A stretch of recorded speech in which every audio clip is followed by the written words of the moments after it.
let's jump into this book because I'm 51, pushing 52. And if you check my Instagram, I'm doing head spins these days because I picked up breakdancing a few years ago.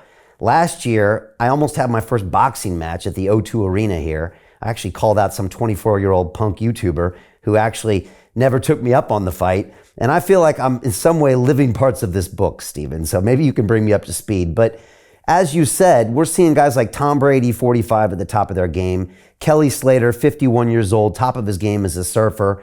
You're 55 and doing park ski, backflips and stuff on skis. Like, what is going on with guys like you, me, Tom, and Kelly? And how do you explain this phenomenon? Or how can people younger start to look at their future older years as maybe a rebirth? Those are great questions.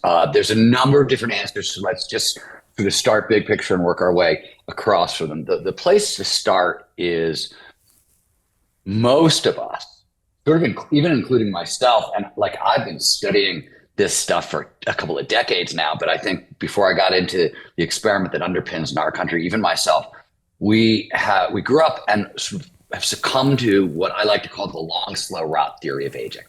This is the dominant theory of aging from at least the last century, and it's the idea that all of our mental skills, all of our physical skills, they decline over time, and there's nothing we can do to stop the slide. And it turns out, we could talk about where that comes from, but it sort of gets its start in the beginning of the 1900s, around 1907. And by like 1995, all we've done is managed to like prove it right in incredible detail, right? We know about all the stuff that's going to fade away and all the reasons why. And then around 1995, some of this is that there were a bunch of longitudinal studies on aging that got started in the 70s. And some of it is just that neuroscience, there was a revolution in the 90s because of brain imaging technology. But that combination started to poke, but for small and then larger, and now like bus-sized holes through the long, slow rot theory. And the new idea, which is the first part of the answer, what are we seeing with yourself, with myself, with Tom Brady, with Kelly Slater, so many more folks. I just saw a video of Derek Ho catching the biggest wave of his life at Sunset Beach at 64.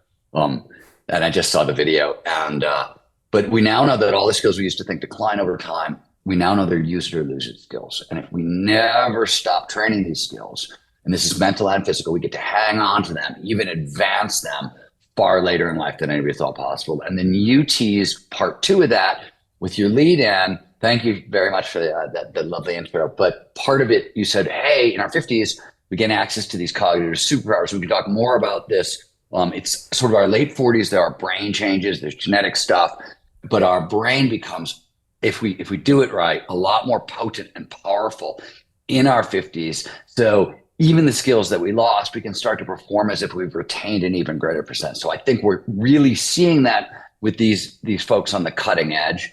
And the last part to it is longevity science, regenerative medicine, not stuff I really cover a lot in the book. It's toward the end of the book that I poke at it, but all this stuff is advancing really radically fast. So like the moral of that story is most of us are going to be old, whatever the hell that means, for a lot longer than our ancestors, and probably a lot longer than we suspected. And what we're learning is, oh my God, we can take incredible advantage of that extra time, because peak performance aging, as you pointed out, it doesn't actually fall off a cliff. And there's a lot we can do to perform at our best very late in life. So Jim Rickards has just recorded a video that's not available to anyone in the public, and he's going to be talking about how this upcoming recession is going to be fast, it's going to be bloody, it's going to be nasty. But at the same time, he's going to show you how you can position yourself to profit from all of this chaos. Now, we've made this video only available to our viewers. Go to londonreal.tv/Jim. Watch that immediately. I can't say enough good things about Jim Rickards. He understands the global economic system better than any guest I've ever had on London Real. His predictions are almost uncannily true, and you can learn how to profit from his vision, from his expertise, and his understanding of economics. So go to londonreal.tv/Jim or click the link below. It's an excellent, excellent look on what's going to happen in the future and how you can position yourself to profit from that. Jim is one of the best in the business. one of my favorite guests on London Real, and he's very, very good at predicting the future and showing us all to profit from it. So click the link, and I hope you enjoy. Hey, it's Brian Rose, founder of the DeFi Academy. I've told you my 4-week crypto bootcamp is amazing, but don't take my word for it. This is what my students are saying. The DeFi Academy was an amazing experience for me. It took me totally out of my comfort zone. In this course, I was challenged, I was held accountable, and pushed to do things that honestly weren't always easy. It's been phenomenal, and I can't believe we're already up on our 4 weeks. It has flown by. Going through this DeFi accelerator by far was one of the best courses I've taken. You do this course, you really get into the nitty-gritty of the activities that will make you comfortable with decentralized finance. Thank you so much to Brian and everyone at London Real and the DeFi Academy for even putting together an amazing course like this. Anybody else that wants to do it, please sign up. It is well worth the money.